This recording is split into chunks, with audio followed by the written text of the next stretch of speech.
Hello there. Welcome to Tokyo 2020 Rewind. My name is Wale, and it's so nice to be here with you again to talk Tokyo 2020. Today, I've got with me two very interesting personalities. We're going to be discussing Tokyo 2020, obviously. One of them is going to be joining me in a second or so. He is someone who is more like a hero to quite a lot of people in Africa, not just in Nigeria. He was up till about sometime in June or July, he was the African record holder in the 100 meter sprint event. So it's had this record for close to about 15 years, you know. And someone from South Africa just suddenly came and broke it just before the Olympics. Talking about no other person but Soji Fasuba. Fash, thank you for joining us on the show today. It's so nice to be with a superstar, a megastar, so to say, I dare say. So an African record holder for a long time, to someone by the name of Akani Semenya came in to shatter the record. Let me start by on that note. How did you feel when you heard about that someone's broken your record that stood for about 15 years? Well, there was a bit of joy and sadness at the same time, if I'm allowed to say that, because I say joy because it shows that Africa is improving. We've been Mm, stagnant for too long. 15 years was good to hold a record, but at the same time, it's bad in terms of when the world record is breaking, things should be happening. So I think I was quite happy that the record was broken, but at the same time, I felt sad because I was like, oh, that was a hard work I put in to get that record, and to see it go when I was alive is like, oh, that's a sad moment. But overall, if I'm going to rate everything together, I'll say I was happy for Akini. yeah, I just want to like be a bit jealous and probably step in your shoes and say I wouldn't have been happy if someone broke my record just like that. I wanted the records to stay for probably another 50 years. But tell me about how you felt, you know, um, creating that record. It was a superb race, and the previous African record was just went like that. How did you feel breaking the previous record and setting yours? Well, when I got in there, I still remember that day like it was yesterday. It was on the Eats. Well, if I can go back a little bit, the warm up was really bad for me. I didn't understand what happened. I felt sad, and my coach was there with me to calm my nerves down, which is something very important that Nigeria doesn't do because most of these athletes need their personal coaches who is able to put them in the right Mm, frame of mind. mhm. Then I was a bit emotional. I was like, I don't know what's going on, and my coach had to modify my warm up for me. If he wasn't there, I wouldn't have known what to do. And when he modified it, and for what he was timing, he was like, he thought his stopwatch had died. He'd never seen me go that fast in warm up. When I did in the eats, I did at 60% in the eats, and I broke the Nigerian record. I was like, wow, I still had enough in the tank. I just went to the finals, gave all I had. And I know I came second there. I wanted to upgrade it to first because Gatlin failed the drug test. But I think the emotion was high for me. I was happy. I was happy because I knew I'd won in a nine. It was an African record as well. So I was really, really happy there. What goes into breaking records? I know you said you had your one of the things that helped you in the day was you had your personal trainer, personal coach there Yeah. with you. But looking at the current crop of Nigerian athletes out there, some of them are, at the moment, the season best is just about 10, 10, 5, 10, 6. Yours 15 years ago was 9.85.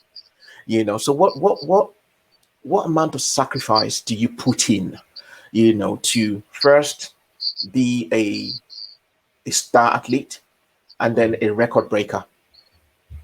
Well, it's all about sacrifice and hard work. Be prepared to put in the work because I remember while I was coming up, I had trained. At one time, I fainted after training, and I still got up. When I got revived, I got up and made sure I finished that workout because I kind of believe if my workout defeats me, I can get to that level. So that was the kind of mentality I had. I had to sacrifice a lot of things in the sense that when my age mates were going out partying, clubbing, I was like, nope, it's the stadium. I want to be in the stadium morning, afternoon, evening. It was my world, and I treated it as that, and the reward came from doing just that. It's all about hard work. When people come tell you, oh, you've got to use drugs to do this, I still say no. It's all about hard work, dedication. What you put in is what you get back. If you don't want to put in the time, you ain't gonna get the results you're looking for. And Hmm. I think I would like to say, I'm looking at all the records I've achieved. Everything has to do with hard work. Hmm. And we see what is going on in Tokyo, especially now pre Tokyo to start with.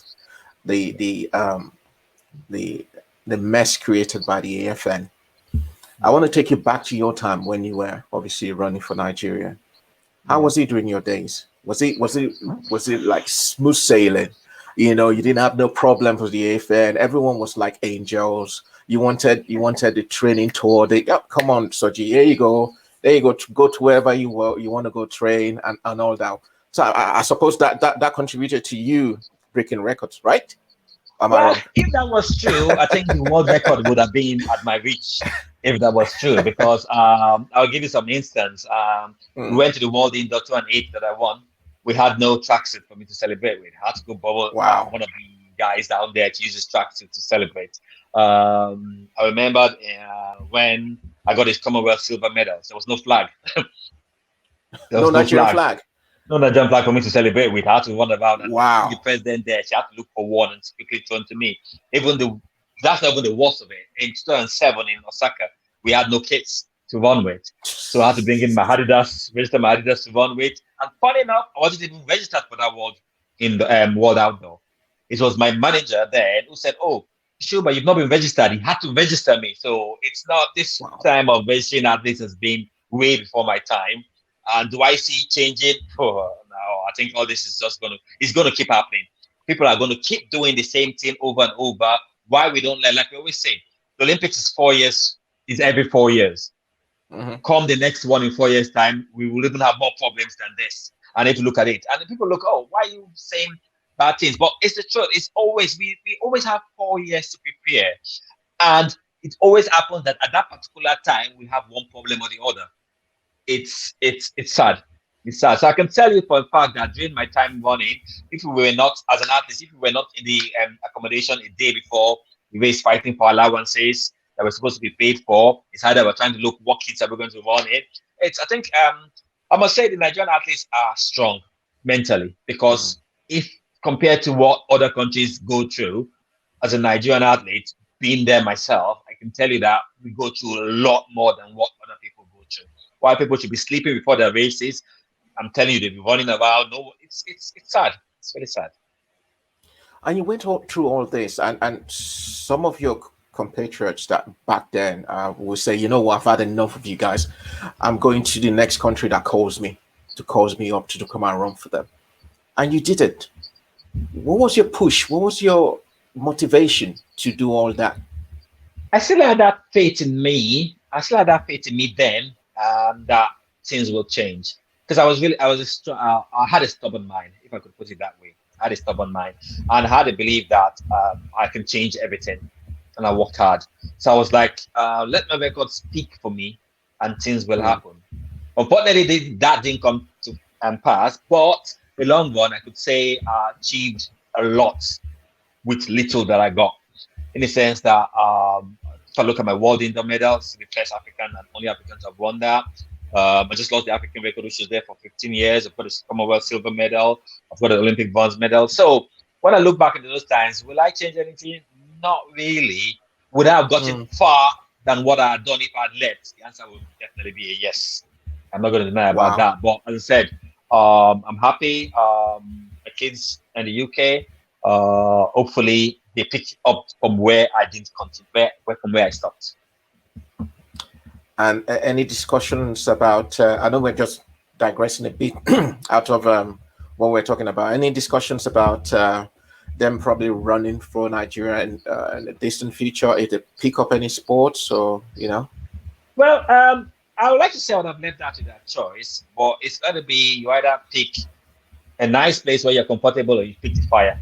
So whatever one you feel is good for you, that's the advice I'll give them. You pick the fire or you pick a nice place. So it's up to them. Yeah. We're going to be joined by Amos, who is a sports journalist and a blogger.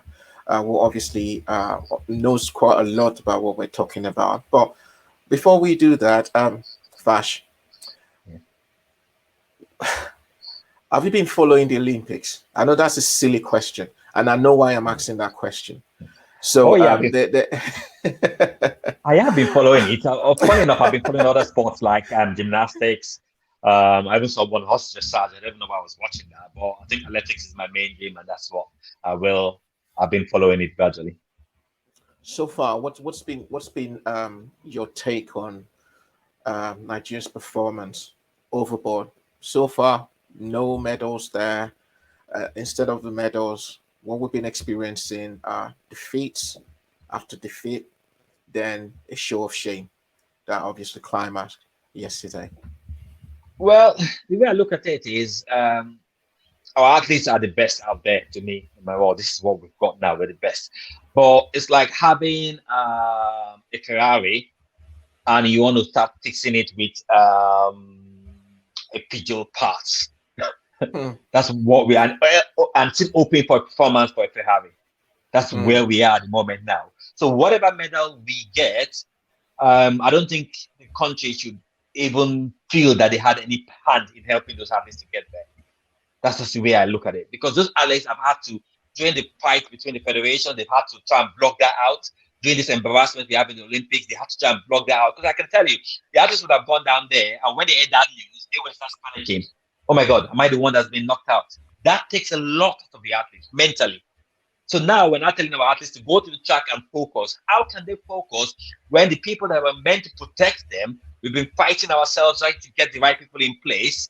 We've gone to the Olympics, we've modeled it up, and when they don't perform now, we're going to say, oh, the athletes didn't perform well. But hmm. who grades from the minister down, who grades them to say, oh, you are the ones that actually cause these problems? Why are you guys not answering to these problems you've caused? You're going to come back now and give yourself a pass mark and tell the athletes, oh, they need to work harder. How hard can they work? They've worked hard. They've used 4 years to prepare. You had 4 years to prepare for this Olympics, and you've made this model. So it's a no-brainer for me. And the current news we're actually hearing from the Tokyo Olympics, especially with regards to Nigerian officials camp, is uh, we should blame the athletes themselves. We're not we the officials are yeah, we cocked up, we messed up, but yeah, blame the athletes themselves. What do you say to that? Well, what can I say? It's like we've from time. I think with our sports team, if I can use this thing to describe it, we are kind of people that want to use a carpenter to fix a car. That's the way I kind of look how Nigeria is in a kind of way. Why do I say that? We've got politicians running our sports. What do they know about sports? Oh no, let's just throw money a little bit. We get 1 million from the government and throw 1K at the problem, and that solves it. That's the honest truth about what they think. And when it doesn't work, oh, why did they fail? Then what they try and look is when one person gets a medal, oh yes, we did it, we did a good job. That is always the principle. Will it change? I doubt it. Until we get technocrats managing the right places, I'll still keep using this word that we are going to keep using carpenters to fix our cars. And the other news I actually heard about a few minutes ago, because I was in another show where I was interviewed, was that the other one faction of the AFN, led by the Guso faction, as I promised Enoch Adegoke, that go out there, win a medal for us, and we give you an SUV. What kind of motivation is that? I mean, so, with all this going on, someone that comes up to you, say Fash, you are in Enoch's position, and says to you, "Oh yeah, just go out there, win the gold medal, and you get an SUV." What does that say to you? Well, I just kindly tell them, all right, then it is fine. Just give me a horse and a cart, put the cart in front of the horse, and then we can go. As simple as that. Once we get that moving, then I'll get my SUV. The simple that don't come about telling me you're promising heaven and earth when you know that yes, my chances are really slim. The question I will be asking you is, what have you done to be able to make me win that SUV? Practically nothing. Hmm. You come about showing those big things, and I bet you, look at Ajoa, she's just getting a house now. I don't know if she's actually gotten it 25 Yeah, years time. yeah, You get what I mean? 25 So years, yeah. If Eno goes and wins the car, maybe it's probably when he can't drive, he'll get the car. So it's all these promises. They should stop promising. athletes that we. You've got a car. You want to drive a car from Benin to Lagos. You don't say you're going to put fuel in the car in Lagos, will you? Mm-mm. You're not going No. to do that. Why not put the fuel in Benin and then the car gets there, then you give whatever you want to give. You see, that's the problem we've got in Nigeria. We've always had it before my time. They promise heaven and earth, they fail us, they keep doing that, but everything always happens to, oh, the athletes underperformed, the athletes underperformed. But no one is grading the federations, no one is grading the ministry. Everybody keeps saying, oh, it's the athletes. The athletes are the ones in the spotlight. But look at other countries. They know when they fail, they know it's back to them. Or in Mm-hmm. Nigeria, when they fail, it's to the athletes. When they win, it's to the minister or to whoever wants to take the glory. It's always like that. And we always have sports people who try and put the nation in the forelight. And do you hear anything about them? No. Why? Because the government are so busy doing whatever they do, but don't even want to encourage the youth. And they keep saying the youth are lazy. The ones that are working hard, what are you doing towards them? Nothing. And you start seeing loads of youths going into 419, going to Yale. Why are they doing that? Because what do they see? They see our politicians. I bet you what will likely happen, and this has not changed. We will go with 20 athletes and we'll go with 1 million officials. I True. bet that will happen and that will never stop. So it's a thing. Why? Why are we doing this? We want progress. That's what surprises me. We always say we want progress. We want progress for the sports. Yes, we want the progress. What are we doing to get that progress? Nothing. We want to get the progress first, then do something. It doesn't work that way. Athletics is now we are focused on these people. What's happening with the junior ones coming up? Is everybody saying about them? I keep telling people that we always keep shouting grassroots, grassroots, grassroots. We've been shouting grassroots from time immemorial. What happens after grassroots? Do they go from grassroots to Olympics? No, there's got to be an intermediary where people have to come in and take them from there to that thing. Look at festival. Festival should be that means, but what have they done? Some people have gone and fought for it to be opened. They've opened it now. How do you get your talents from grassroots to the middle level to the senior? So now people have to pass from grassroots straight into Olympics. How does that work? It's like telling me I finished kindergarten, I should go to secondary school or go to university. That's exactly the program we are running. And I keep trying to drum it that we have to have a systematic approach to things. Until we have that systematic approach, sorry, come the next 4 years, we'll be having the same conversation again. In other countries, we see people like yourself, been there, done that. If not managing the federation, they are there to mentor, people and ease them because of your experience, ease them into, they might be performance directors, they might be coaches, they might be what have you. One school of thought will say, but you guys, you don't do anything. All you do is just sit by the sideline. Um, what have you done to probably come and contribute to revolutionizing sports in Nigeria? What would you say to them? Well, the problem with Nigeria is the way we reason, we don't reason like the developed country, if I could use that term. Not an insult, but I'm going to get to the point on that. The reason why I say that is when we are, most people in power tend to surround themselves with people that want to tell them what they want to hear. Most of us that have traveled, we don't do that. We tell you what we know is the truth. Mm-hmm. Are we liked? No. Where do you think we're going to be? Sideline. Tijalu is the coach. He's competed this in sports. He's actually there in Nigeria, running for MOT and doing things well for them. Where is he in the team? He's back home. So do you think I'm going to leave my life in the UK, come sit down there to tell one president or one governor, oh, sir, how do you want to run it? No, it should be the other way around. I should be telling you this is the way we should run it. And Kusos Federation was trying to do that to some extent. I'll give them that part about it. They were trying to change that thought of that line of thought, if I should say that thing. But there were other things they were doing really wrong. But until I'm going to say it, I've always said this. I'm willing to give, and I know a lot of athletes will say that they're willing to give an honest view. But when I mean a view, it's an honest one. I'm not going to tell you what you want to hear. I'm going to tell you the truth. And the truth about it is you've got to start investing in your athletes at an early age, close that festival, and make sure things do well. Unless what happens 4 years' time will happen again. Do you think anybody will like that? The answer will be no. They don't want to hear that. They want to hear, sir, you're doing well. You're doing good. That's all they want to hear.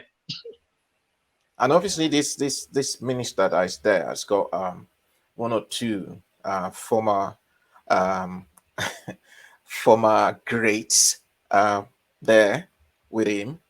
and you kind of think, well, with the likes of, let me just mention names we all know, with the likes of the former Mirio Yali there. We have the likes of Daniel Amakachi, who is a special assistant to the president on sports. Those guys have been there. They know where the shoe pinches. They've been through, running from Nigeria before going overseas. They know where the problem lies, but we're still in the same boat with the same people. So what do we really need to do to change the narratives about Nigerian sports? Well, the first thing is, I think maybe if a minister actually did the sports, we'll have an idea of what we'll have an idea of what's going on and not listen to what people is. But that may be a dream too big to happen in Nigeria. If we have the presidents of the federation who do sports, than having us as the advisory roles, because get it, let's assume you're going to have an athlete advising the president there. The president is still a man of his own. He's going to do what he wants. So who takes the blame? Will it be the advisors or the person who's being advised? So the thing is, we want to put the politicians in the process of power, and the people who know the things to be advising them. I don't think it will work that way. We need to have sports people taking care of our sports, and that's why I didn't used to believe in autonomy, but I think or federations, I think autonomy should be likely be the right way and get government off all our sports. Honestly. Fash, we're going to take a quick break. And when we come back, we're going to be joined by Amos and obviously another great from Nigeria, another former great from Nigeria, Pat Itanyi. Pat is going to be joining us with Amos. So we're going to go on a quick break. So, Fash, stay there and we'll be joined by two other people. We'll be back. Thank you very much. No worries.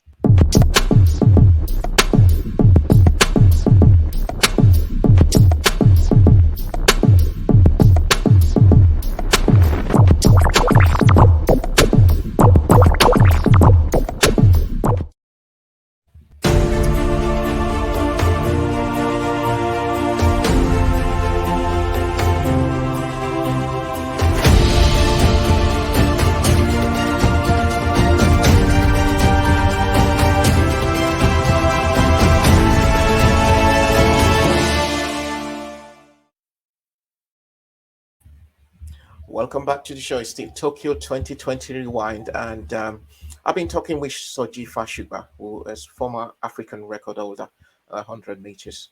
Obviously, we've been talking about what's been happening so far with regards to Nigeria's contingent zero in on athletics itself. We're being joined alongside Fash Soji by Pat Itanyi. I think Pat is going to be joining us pretty soon, and obviously Amos Jimson. Amos, like I said, it's Pat. There you are. Thanks for joining us today. How are you? How's it going in America? Hi, Wale. Thank you for having me. Hi, Thank you for Flash. joining. Hiya. How are you? And I'm fine. and obviously Hi, Amos is Amos. joining us. Hi, Pat. Hi, Wally. Yeah, be thank here. you guys for joining us. I'm sure you've heard a little bit about what we've been saying. My discussion with Fash so far. Amos, before I bring you in, let me just quickly bring Pat in. Pat is a former long jumper, an Olympian, has been to the Olympics. She knows, what is going on. She knows what these wonderful Nigerian athletes are going through at the moment in Tokyo. Pat, let me ask you this question. How do you think these boys and girls, these youths, how do you think that what do you think is going through their mind at the moment? I mean, you've prepared for an Olympics, you've gone there, and suddenly the minister said, "Oh, you are alternates," all because you were banned. I mean, what's the difference between? I don't get it. What is going through the minds of these athletes at the moment? Well, first of all, it's really a pity. And the psychological damage this has caused the athletes will last for a long time. I mean, for anybody to think that those athletes are alternates, hello, please go and check what is going on. It bothers me when people come out and say what they don't know. Make sure you get your facts straight before you start speaking. But when it comes to Nigeria sports administrators, no, no, no, no, no. They can just come and tell the world stories and they expect everybody to buy that story. For me, all I'm worried about is those athletes.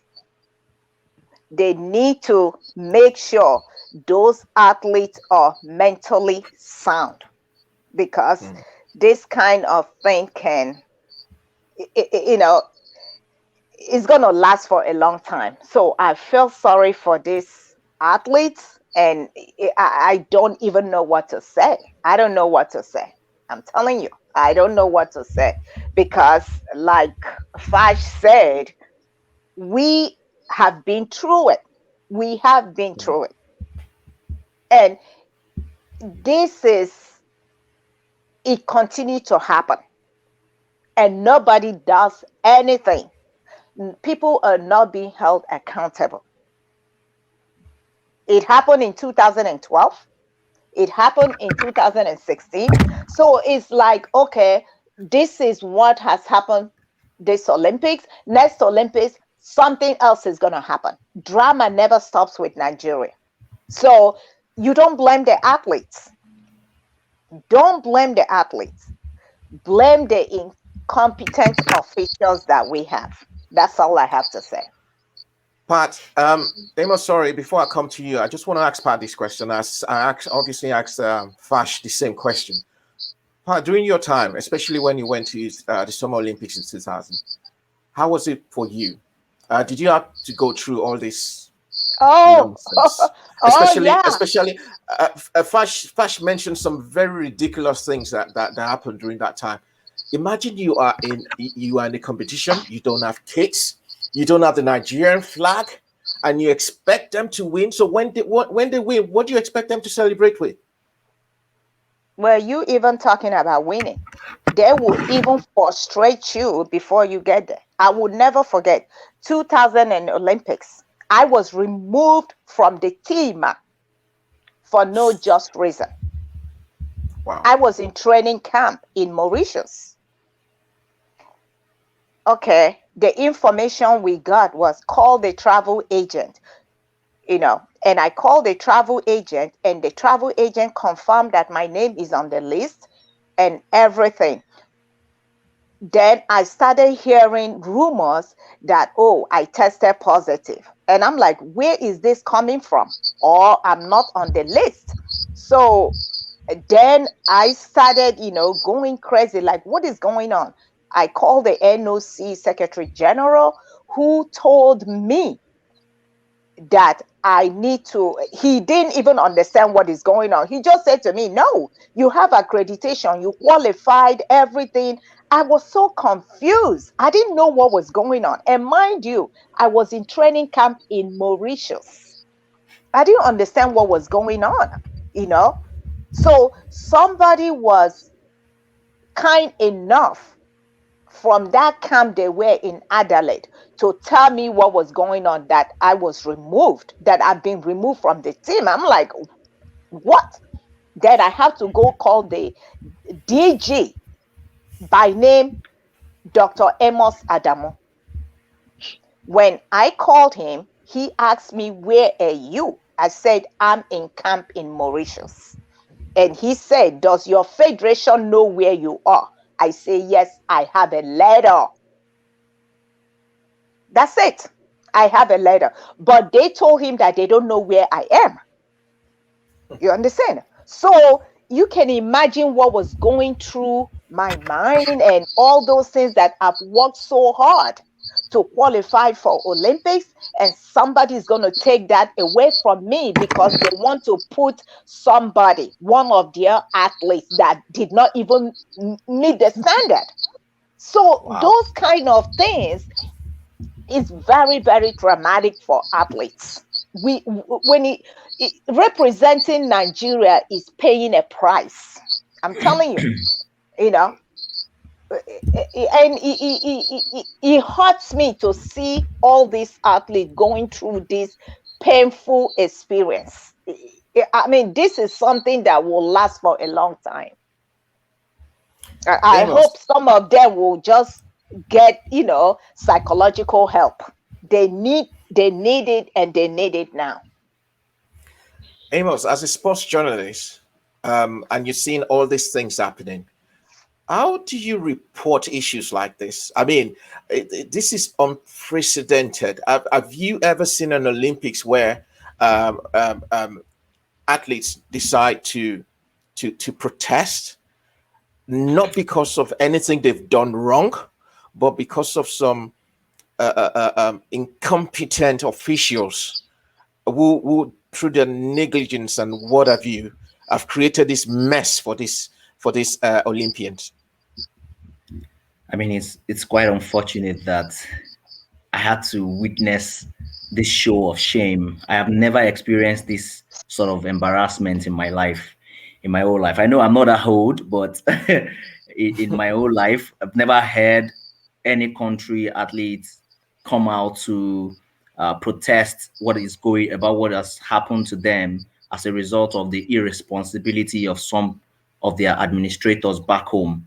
You know, just as Fash and Pat had mentioned, we have people who it's like Fash said, you have a carpenter, you want him to fix a car. These people literally do not care about the career of athletes. Just earlier this week, we saw Leon Balogun, who plays for the Super Eagles of Nigeria, came out with a statement just to say the way it is. If we continue to have more people coming out to speak up, perhaps things are going to change. But, Pat also mentioned that these things has been happening for quite some time. You'll be shocked that next Olympics would also have some other drama of this nature, because we keep having politicians at the helm of affair. And unfortunately, our media at home also has a buck of responsibility. We sometimes do not say it the way it is.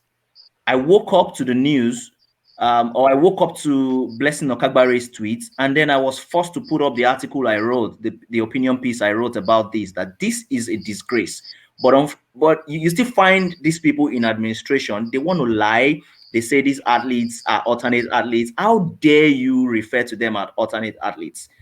Imagine they try to cover up at every opportunity they have to just cover up something, just so they don't take all of the blame. Come on, it's like taking players to the World Cup, FIFA World Cup, and FIFA says submit the list of all your players, and that's it. So it's like you're not even sure that your athletes are qualified to compete. What kind of irresponsibility is that? People, heads have not rolled.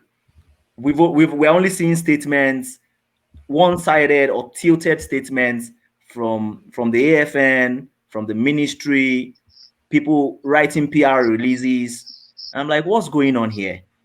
You guys take whole responsibility. Think about the career of these athletes.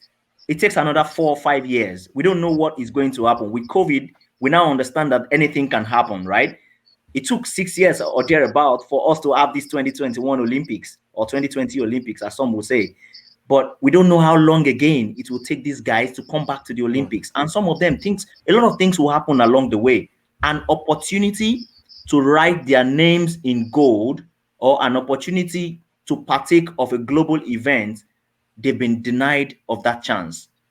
Let us all come out and say it the way it is. Be it the media, be it sport administrators, people should resign. People should take responsibility. I say, I accept this. I have messed up big time, but we are not from that part of the world where people do these things. They would rather be supported by their partisans, by their party members. They will get cover-ups, and nothing is going to happen because nobody asks questions.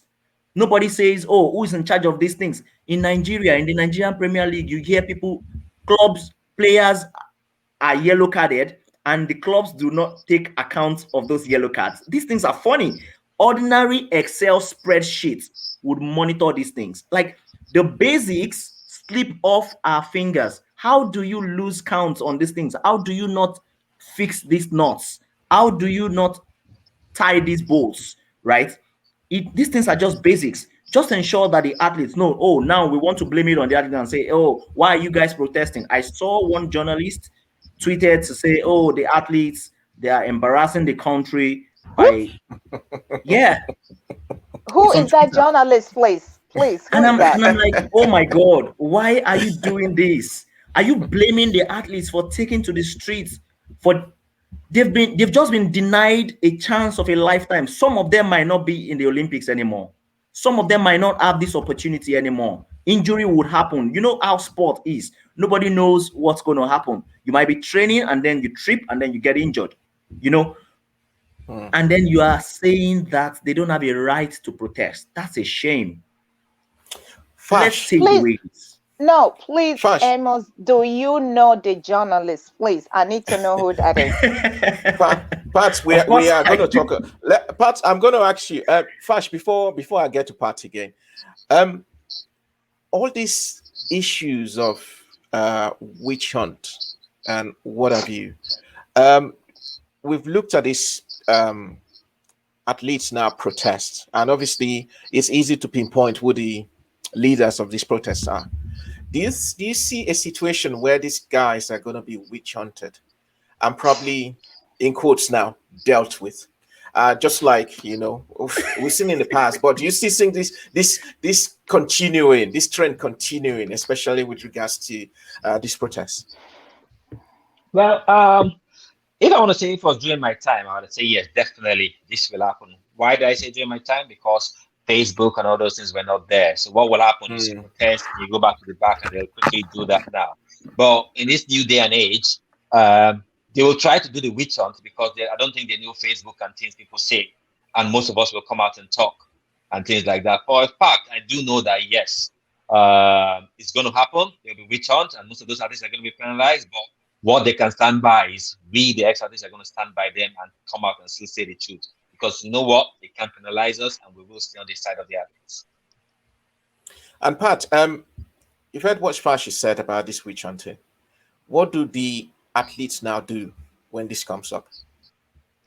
Like Five said, we're gonna be supporting the athletes. We will stand behind them.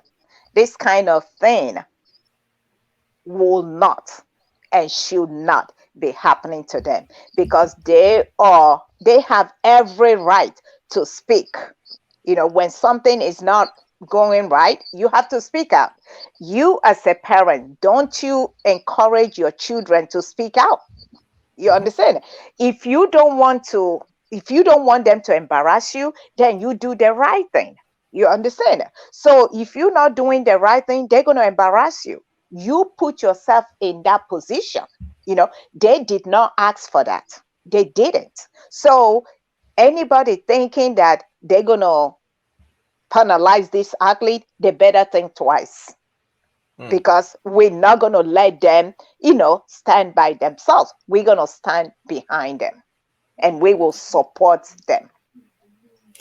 And I did ask Fash a question before you joined Pat, and obviously you, Amos.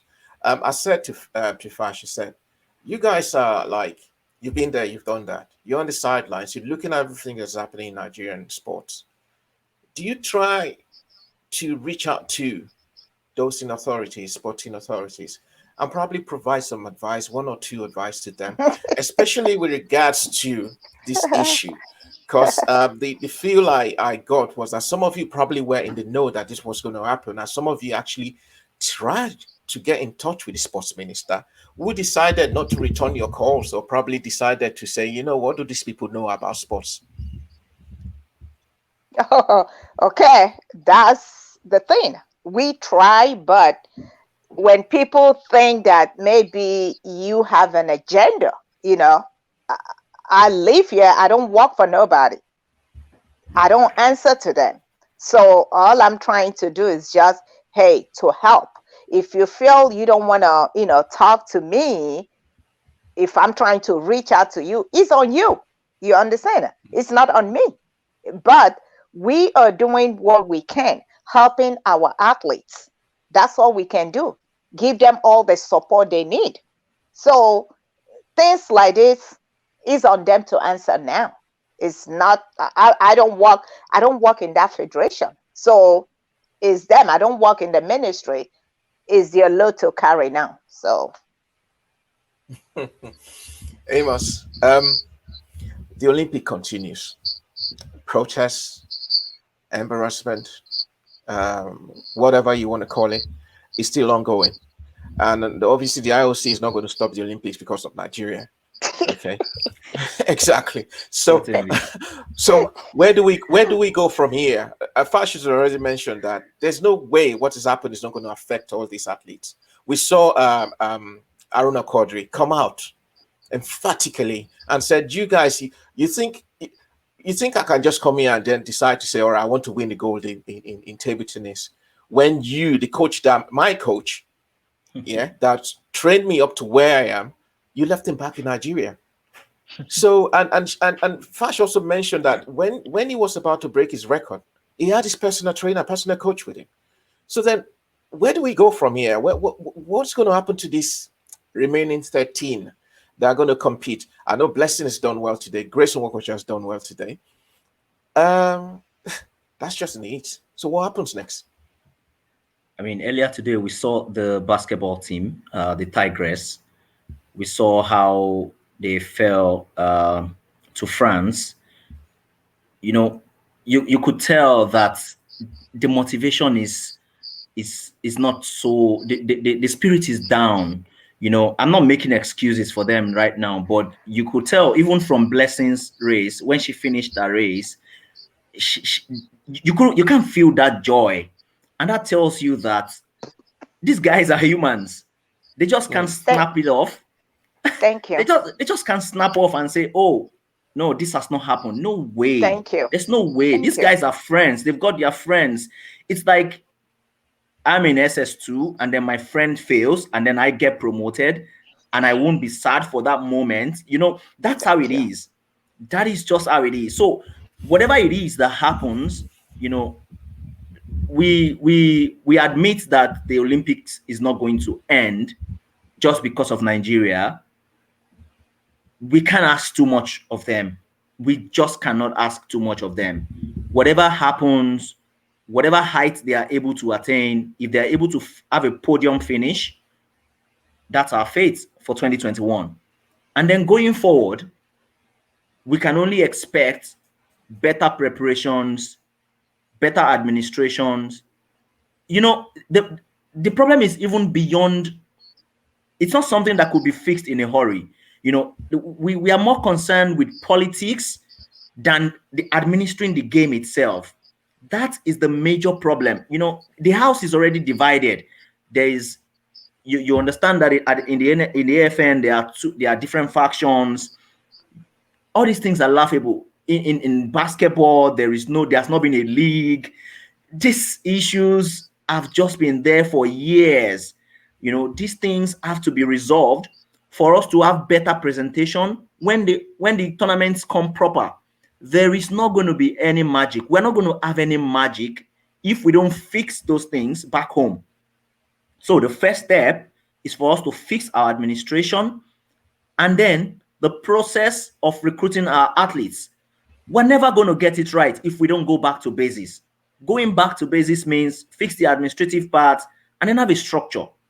Have a process of getting athletes, get credit people into administration, people who understand how it really works, not just because he is a party member or he is someone close to the minister and then you put him in the position, or is someone close to the presidency.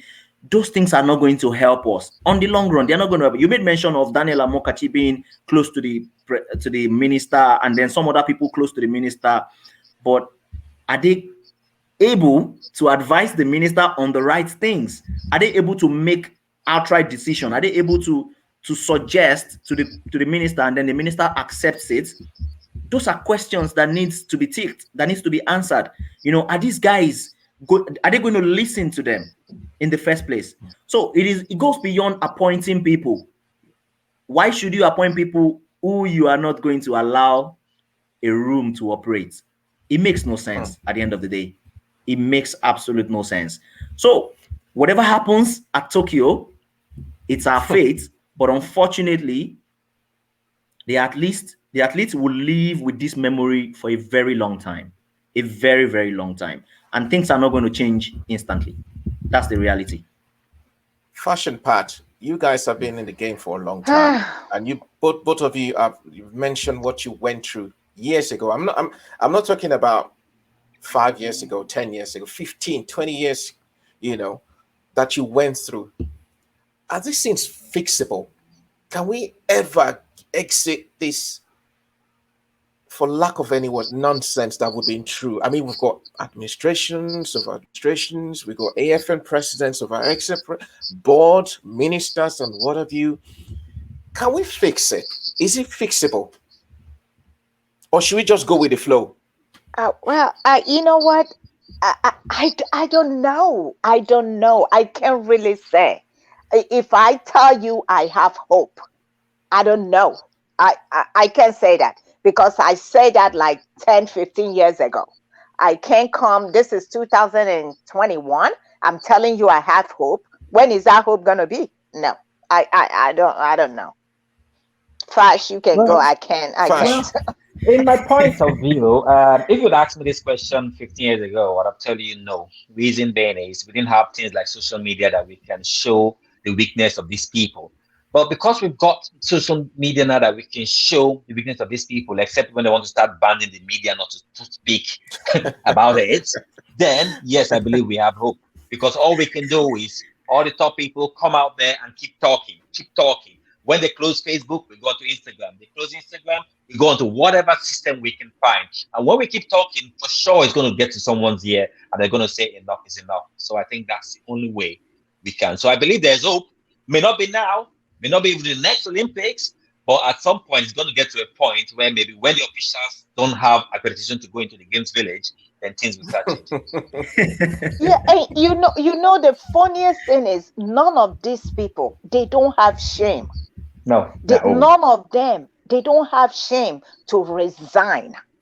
It's only in Nigeria I see this kind of thing because if it's here, you know, I mean, if it's here, somebody would have resigned. But in Nigeria, no. You can see a lot of them coming out and say, don't blame this one, don't blame this one. I'm like, okay, who should we blame? Then they blaming the athletes? Come on. You know, it's not gonna fly. It's not Well, gonna the way I fly. think we've got a way of fixing things. The way we fix our problem is carry one problem and put it in another federation. Then carry those federation. So that's the way we've known how to fix things, and they'll keep fixing things that way until we get the fact that if they don't resign, sack these people and put in competent people, then come 4 years' time, we'll be having the same competition again. No, didn't It's we going to have keep the happening. same conversation in 2012? We had Yeah, the we did. same conversation. 2016, the same conversation. When is it gonna stop? You know? Well, as I said, I, is I, w- if we keep saying we're not going to have faith, then it's we've resigned and let the I would like to say the enemy at this moment are the politicians win. We just have to keep talking. That's all we can do for now. Just keep talking and keep talking. And at one point, I can guarantee you, at one point, someone's going to say enough is enough because when we have athletes not eating standards, then officials can travel. Then nobody can get extra codes. Then somebody's going to have to sit up and say, no, well, you know what? I can't be a minister or I can't be in this position and not go to the Olympics. Let's make that change. So it's going to happen at some point. Well, I watched Amos, the video. Yeah. I watched the video of go. that So, soccer player, the football Leon player. Balogun. Leon Leon Oh my Balogun. Balogun, yeah. God. I watched that. I'm like, holy cow, this guy, thumbs up, you know, because what he said is the truth. They will say, oh, you don't have respect, all those kind of things. And I'm like, come on, you know, it's only in So, Nigeria. so Amos, if you are in a position to probably advise the sports minister at the moment, with all this going on, what would you say to him?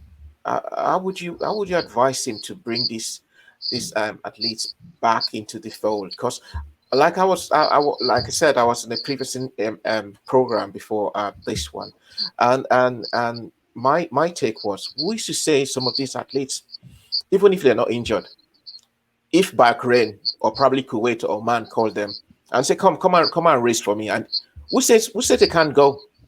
Who says they can't? They won't say, listen, I've had enough of Nigeria. I'm going to run for another country. It's possible. Some of them are actually US citizens. What if, who says America can't say, all right, you know what? Dump down Nigeria. Come run for us. So what would you, if you were to advise the sports minister at the moment, because at the moment he's the one there, he's in Tokyo, he's more like the overseer for every team there at the moment, Team Nigeria. So the box stops on his table. What would you say to him with regards to this wonderful 10? I mean, the only thing that can give these athletes some level of assurance is confidence, and two things they need: confidence and assurance, right? So if the sport minister really wants to prove that he's really the right man for the job, and he wants to earn the respect of the world, not just these athletes, and he wants to earn the respect of the whole Nigeria, he needs to make people take responsibility and get accountable for what has just happened, because this can never happen. I'm going to say this, like, these things can happen with Great Britain or the United States of America. These are simple details, right? Let people take responsibility and let there be sanctions. And then these athletes would have this confidence to say, oh, we think let's begin to take these people serious, right? Else, these guys will at any opportunity move on. They have the right to move on. They have every right to move on. If Qatar, Bahrain, and all these countries should invite them, they will go, or they might go.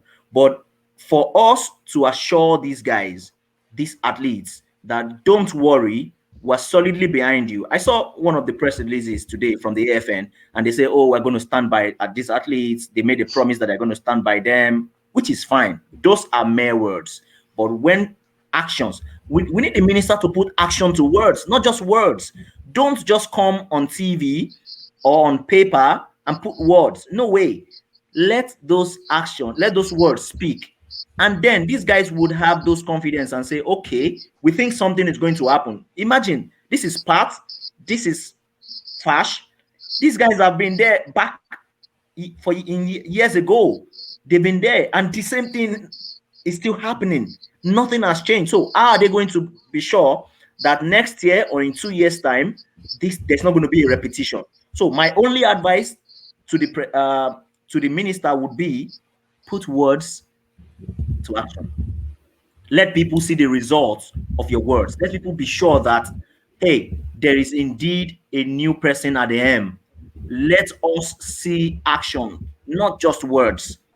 Because there is no amount of, you can't start, oh, don't worry, we're going to give you a house in Abuja. You know, all those kind of things that they promise in Nigeria.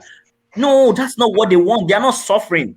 That's not what they want. Those are archaic ways of giving people assurance, or of showing people that you love them. Let action speak. When people see these actions being taken, everybody, whoever is coming to position tomorrow, would sit tight. They'll just dot the I's and then make sure that they cross every T's before they go to competitions. How can you be focused on, oh, they want to sign Puma deal, and then nobody is taking care of the core athletes? You should care about the athletes you should care about their clearance before even traveling. You've not cleared the guys who are going to compete, and then everybody is leaving. That means it's still the same jamboree that we're all going for, as they used to say, jamboree in quotes. So the plight of the athletes should come first. It's not enough just to write in words, but action. Simple. Fash, as a former athlete, obviously, if the minister comes forward and say, you know what, I admit we've made a mistake. I ask for your forgiveness. We're going to start doing things right. Would that be sufficient enough for you as a former athlete? Would that change the mindset of these athletes that have been cast aside, so as it were? Well, before I answer that, I want to drag us back to the World Championship in Doha when there was a technical error there and heads rolled, and that heads Yeah. was Sunday delay, if I'm not mistaken. Yeah. So if heads are not going to roll on this one, I don't think an apology is necessary because heads rolled and we went worse. So let's find out what really happened, because if we are, because it's all going to be denial. You know, it's all happened now. Everybody panics, and as soon as they get to Nigeria, the celebrations. The next day, they're focusing on what other sports they want to try and damage and stuff like that. 4 years ago, nobody remembers what happens today. This has to be dealt with now, in the sense that athletes are. Let's assume, I'm not sure the contingent that went there in terms of, we've got 23 athletes going there. How many officials going there? So do we need the amount of officials that are going to be looking after the athletes? Start cutting down the officials. All right, let's cut them down as well. Just go stay with those athletes that are staying there. Whatever condition they are in, you're in. They will know that the minister is getting ready to do that as well. Not just letting the athletes roam about. Really, we even had an embarrassing time that they don't want to even give them the mobile phones. Were they planning to go sell the phones in Nigeria? Come on, I was going to come. Sorry, I was like jumping the gun, but those are the annoying things we don't want to hear. And if someone comes and say, "Oh no, that's not going to happen," I'll laugh, because I know, in fact, those phones, they might have sold them, they might have come back to go look for the phones. But that's just me being playful. But the truth about it is, it's Nigeria for you. Elephants fly. They don't even just fly alone; they fly on skateboards. Pat, obviously the story also coming out. Fash already put the cat out of the bag. I was going to come to that. The rumors. I want to say rumors now. Okay, coming out of Tokyo was that the goodies meant for the athletes and what have you was cornered by some officials. These goodies includes obviously mobile phones and what have you, cornered by officials, and then the boys and girls that are now termed as alternates were sidelined. Sidelined. They were now told, after all, you are not in the Olympics now, so why do you want it? Why do you want the I mean, how low can people go? It's not as if they can't buy these things. Are you saying to me that these guys cannot open their wallets and go out there and buy it? No, it's not enough. Great. It's not enough. It's not enough. They want to take from those athletes, but I can tell you that issue has been resolved. Yes, those athletes, they got their phone, but I'm glad they stood their ground to say, nope, you've collected this from local organizing committee. You understand? We need it. It's our property. You understand? And I'm glad they gave it back to them. So that's good. Sorry, if I can just cut in there. Yeah. The only reason they gave it back to them was because everybody knew they took it. Everybody if they didn't know they took it, they wouldn't have got it back, because Yes. things like this have happened before in our time. Oh, I remember yes. the fact we went to Germany for camp, and the secretary came down and was like, "Oh, I want to tell you guys a secret. They're paying you guys the highest. They're paying you $30 a day." And we're happy, only for us to find out that the actual money was $50 a day per athlete. So it's because times of social media now make things, and that's the only reason why things change. So I'm not giving kudos to anybody. Kudos should go to the media and Facebook for bringing this out, because if not, these athletes would not have gotten the phones. Yes. You know. Do you know that? You are right. Yeah. So this issue was actually denied, right? And there was denial. They denied that they didn't collect the phones, that they just wanted it to go through the proper process, the right process. They needed to get confirmation from I saw a release from the AFN, right? That they just needed a confirmation from the IOC to be sure that the athletes can go with the phone. What do you mean confirmation? IOC already gave you the phones to athletes. Gave you the and phones. Then why are you what confirmation are you so people on social media should also be careful before condemning or approving news. You know, whatever news that you find on social media, you also have to check, right, to see if it's. But with Nigeria, there's no smoke with that. There's no fire without smoke, right? There's no smoke.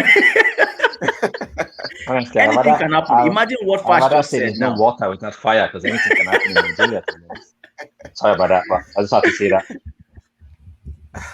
I tell you, it's I know we're laughing about it, but it's a serious issue. I mean, we've been encountering this time and time and time again. I was really taken aback by some of the stories both of you, Pat and Fasha, to share with us, especially in regards to your time, because obviously back then during your time, there was no social media, so most of these No. stories, if they come out anyway, they're going to be suppressed, and even if they're not Yep. suppressed, if it comes out, obviously that's you out of the team. That's it forever. Yes, Okay. If it's this true. guy, if this official feels all right, Fash is a troublemaker, or Pat is a troublemaker, that's it. You're out of the team. No Olympics for you, no Commonwealth for you, no African Games for you. So that's it. But we're thankful that we now have the power of the social media there to expose these people. And again, the fact that the kind of people we have now, the kind of boys and girls that are representing Nigeria now, are very open-minded. There's no amount of uh, um, um, bullying, so to say, that you would. Some might feel bullied and not say anything, but there are still some others that have been there, done it, and they're like saying, "No, we don't need to let this happen again." Because if we don't speak now, if we don't say something now, I mean, who's going to say something for us? I mean, if these protests had not gone on, everything we've talked about today will have gone unnoticed. Those Samsung phones will have been shared by these people and their girlfriends and their cronies and what have you. You know, no one will have known about it. I mean, for how could you, for the love of me, say, oh, you want to cross check or you want to get approval from the IOC for what? IOC already provided for this. Why do you want to go back to them? So it's so silly, and I'm thankful for all of you for coming in today, because we need to keep telling these stories, because who is going to tell these stories if we don't? I mean, we're not going to tune in on BBC Fash and Amos. And Yeah. when you tune in, what do you hear when you're watching the Olympics? It's all about Great Britain. You don't hear all Yeah. this nonsense happening. All right, they're championing Yes. their people. Why? Because Mm. everything is being done well. And I'm Yeah. sure it's the same when you listen to or watch Fox News in America or CNN or what have you in America, Pat. So it is crazy, but we won't stop talking. We won't stop talking until these people have a change of mind. We have the And right people running sports in Nigeria. Go and on, Pat. Wale, let me say something. And Mm, all this World Athletics is now really helping us with mm, these two faction of actions. federation. They're not helping us, because they need to come out and address what is going on. They have to address what is going on. Now we are preparing for World Junior. So who is going to be in charge of that World Junior? It's not Olympics that the NOC is in charge. Now it's the federation. So which federation is going to be in charge? Okay. Drama. Well, Drama. well, that drama. When we get to that, although we'll cross it and look That's for more that's go- No, details that's no, gonna more no, be no. about it. You're saying Because if when I we say get my own no, about it, we just Olu, scatter. So let me just keep calm. Fash. Let me tell you, you're saying when we get there, but the entries are due. They have to submit the entries. Mm. You know? I was having an interview with someone earlier. So I'm working on a documentary for my project, and I spoke with a sport lawyer, and then she said, until the international community begin to clamp down on us heavily, Thank you. then nothing is going to change. Thank Nothing. you. And I am glad, but it's just unfortunate that some athletes were affected by or with the ban. Athletes were affected, but it's going to change a whole lot back home for us, and that's the reality. It's going to But it's going to be a defining moment for us. but then again, Amos, bans. I know it would redefine, but at the end of the day, who's going to be at the brunt? The The Yeah, sportsmen and athletes, women. the The athletes, They athletes. are the ones. the They are the athletes. ones that are going to bear the brunt of Unfortunately, all this, unfortunately. So that's the thing. Let me just quickly read this um, comment from Prince Deji Ajomale Makwod, who is the Secretary General of the World Tourism uh, Board, I think. He said, on another day, I'll tell you my experience with the senior director of the Ministry of Sports when I told him about the sports tourism masterclass. We are waiting to hear that, Oh my Prince. You're God. going to be on the show very soon. And we can't wait to hear your experience. Okay. Um, as we round up, I think let's go back into the races. So we've got the semi-finals tomorrow. I know Fash has already said, listen, we shouldn't really worry about that. We should worry about what how we're going to get ourselves out of this mess we are in the name of officials in Nigerian sports. But we've got a new African record set by Talu from Cote d'Ivoire in the women's, and we've got our girls still running tomorrow. So I'm afraid I'm going to ask you a question. I'm going to ask you all the question again. What do you think, Blessing and Grace? Do you think we've got any hopes for them winning? I know everything we said is going to be at the back of their mind, but at the end of the day, like I said, the IOC Olympic continues. So what do you think is going to happen at the semi-finals tomorrow? Let me start with Pat now. Well, Blessing, she's a professional, you know. Yeah. Yes, she's going to do what she know how to do best. And I can tell you, she's a fighter. She's going to fight. All those shenanigans that is going on is not even going to affect her. So I have hope in two of them. They will do well. Fash. Well, for me, I'll say Grace is on a PB 1100, which is really good. Running that in the Olympics, running a PB in the Olympics is a big improvement, which means to me is if I were the minister, she will be on a special, very, very special treatment because she's the future. She's the tomorrow. But we all know that by the time she comes back there, they'll be worrying about the next president of the federation. For Blessing, she's she's a professional. I'm not going to deny that part. And her mind is set already. I can tell you all the things we say, she's not going to listen to after the race. Then I bet you after the race, she's going to let it out.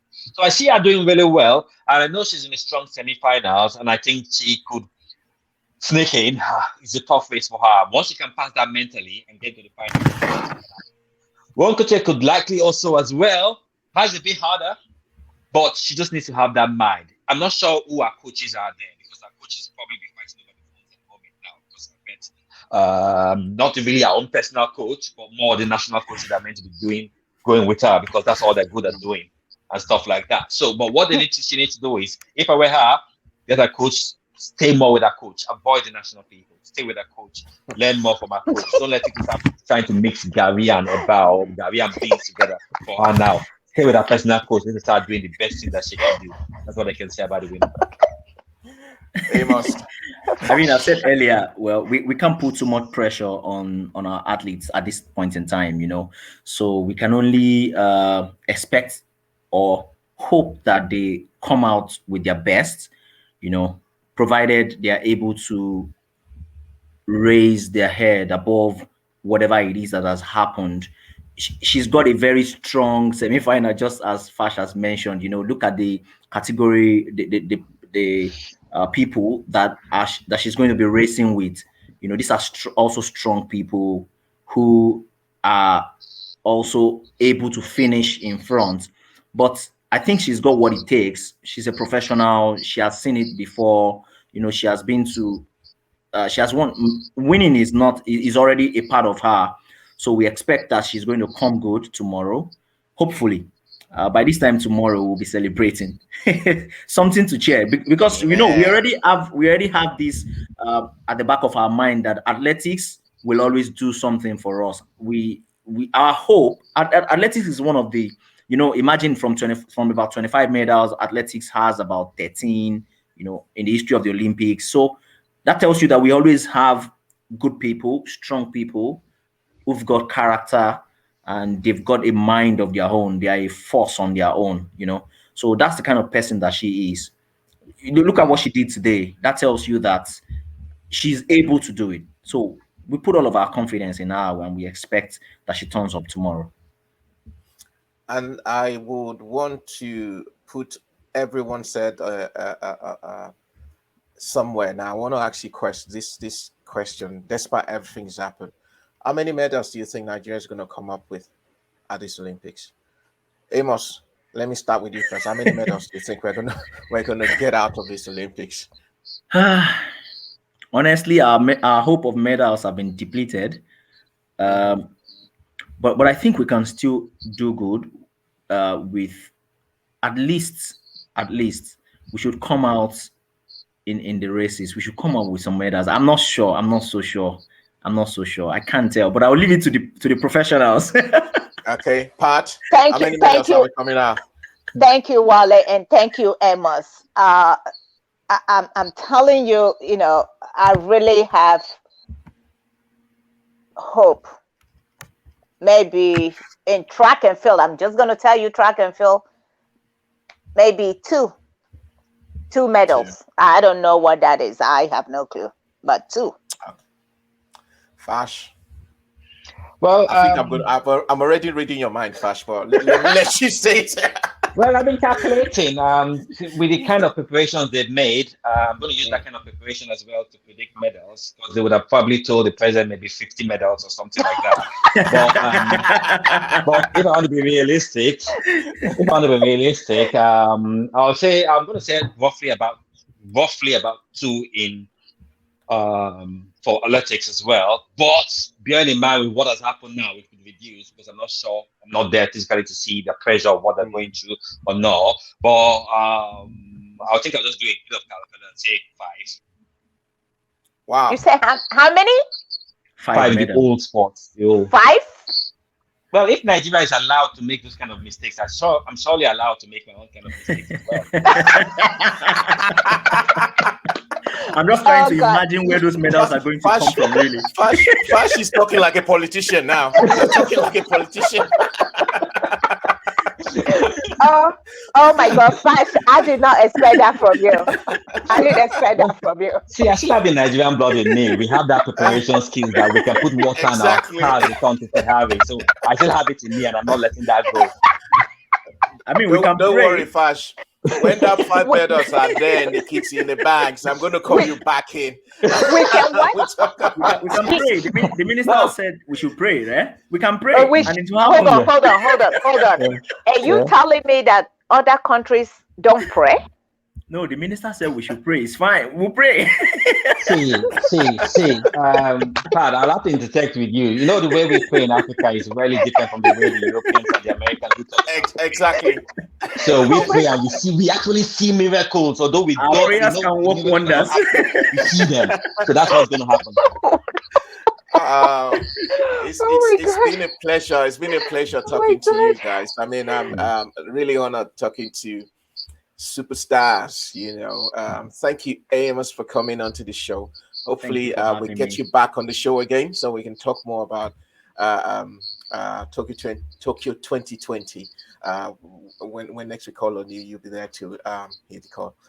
Thank you. Fash, what more can I say? Thank you so much. Thank you so much for coming on the show. When we first started, I was starstruck. I said, finally, I've met the man. and it's a privilege to be in the same room with the stars. With this grace, these two greats. You know what I mean? At least I prayed before. I prayed this morning, and my prayers have been answered.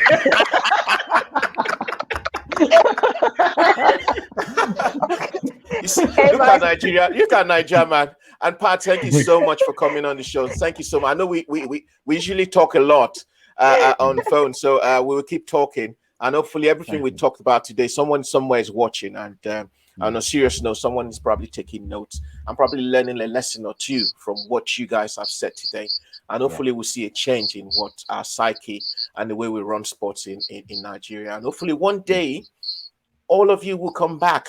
We'll be invited back home to come and contribute your own quota to sports development in Nigeria, and we're looking forward to that wonderful day when that time comes. Thank you so much for coming on the show. I wish you all the very best in all your endeavors, and hopefully some other time, maybe before the end of the Olympics or the end of the Olympics, we'll call you back to celebrate Fashi's 5 medals. Yeah. Well, I will do what the politicians always do. Don't worry, we'll get it in the next one. I'll start saying that Thank, now before the end. thank you. Thank you Thank you so so much. much, Thank you Wale. so And much, Wale, for having us. Amos, thank you. And Fash, I keep in touch. No All worries. Thank right. you very much. It's my Okay. pleasure. Thank you very much. All Okay. right. Have a Take care, good day. All guys. Thanks right. for coming. Okay. Bye. Thank Bye. Bye. you. Take care, Bye. guys. Yeah. Bye. That's what a wonderful day. It's been a pleasure talking to those guys. Well, you've heard it all. There's nothing much to add to what we've said. It's just a shame that what's happened has happened. But like I said, the Olympics must go on, and again, we need to find a solution to what this problem is. And you've heard from the experts there, those that've been there. They've been national athletes, they've been international athletes, they've been to the Olympics, they've been record holders. They know where the problem lies, and they've helped to provide solutions to it. And hopefully, like I said, someone somewhere is listening, is watching to learn and to make the right decision. Thank you so much for being there for us. I want to say special thanks to Asanda Mafomulo. I'm sorry if I got your name wrong. Watching all the way from South Africa. Thank you for joining us from South Africa. I hope everything is good, returning back to normal in the Rainbow Country. And also to Oweye Dare, thank you so much. Bayo Amadu, thank you so much for joining. Mohamed Alamin, thank you so much for joining the show. And not to forget Prince Deji Jomale Makwad. Pretty soon we're going to bring you in, on the show so that we can talk about your experience. I obviously look at the Tokyo 2020 Olympics. We need to know what is happening in the world of sports tourism, especially looking at what Tokyo Masterclass Tokyo has delivered for the Olympics. And also thank you to every other person that's made comments. I'm sorry I cannot mention all your names. For everyone that's watched today, thank you. I wish you all a very happy weekend. Until next time, have a good night.